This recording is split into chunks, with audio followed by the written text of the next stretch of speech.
Have a little bit forbearance. I want you to listen to 3 minutes of flat-out, serial, bald-faced lies.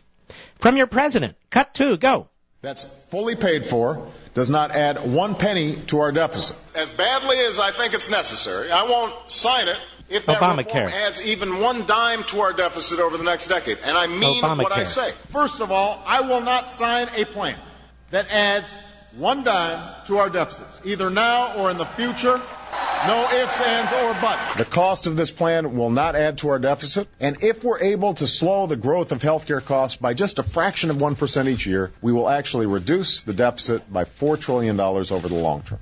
I will not sign a plan that adds 1 dime to our deficits, either now or in the future. Importantly, this bill is also fully paid for and will reduce the deficit in the long term. And because it is paid for, this bill will help reduce our deficit by as much as $1.3 trillion. Hey, what happened to $4 trillion? Decades, making it the largest deficit reduction plan in over a decade. Reducing our deficit by more than $1 trillion over the next 2 decades. Now it's $1 trillion. That's what reform is going to do. So the bottom line is this. Our proposal is paid for. If somebody has insurance they like, they should be able to keep that insurance. If they have a doctor that they like, they should be able to keep their doctor. They should just pay less for the care that they receive. Oh, I see. No matter how we reform health care, I intend to keep this promise. If you like your doctor, you'll be able to keep your doctor. If you like your health care plan, you'll be able to keep your health care plan. Oh, so don't let people scare you. No, if you like what you've got, we're not going to make you change.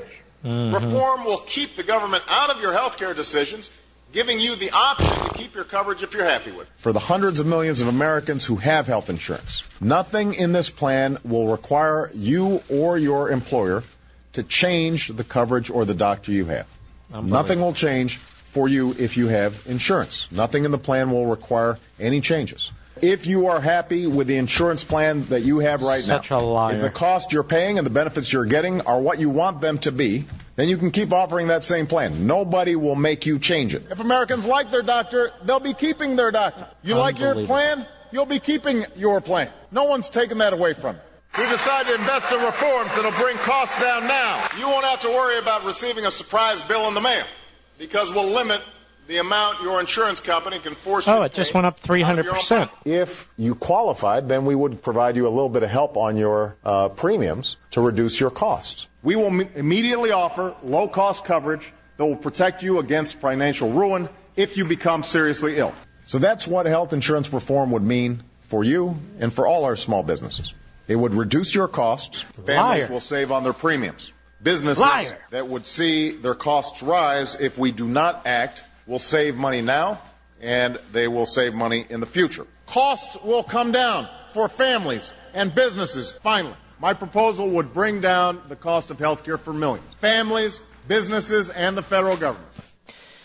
You know, folks, why this man remains popular with 40-some-odd% of the American people is mind-boggling.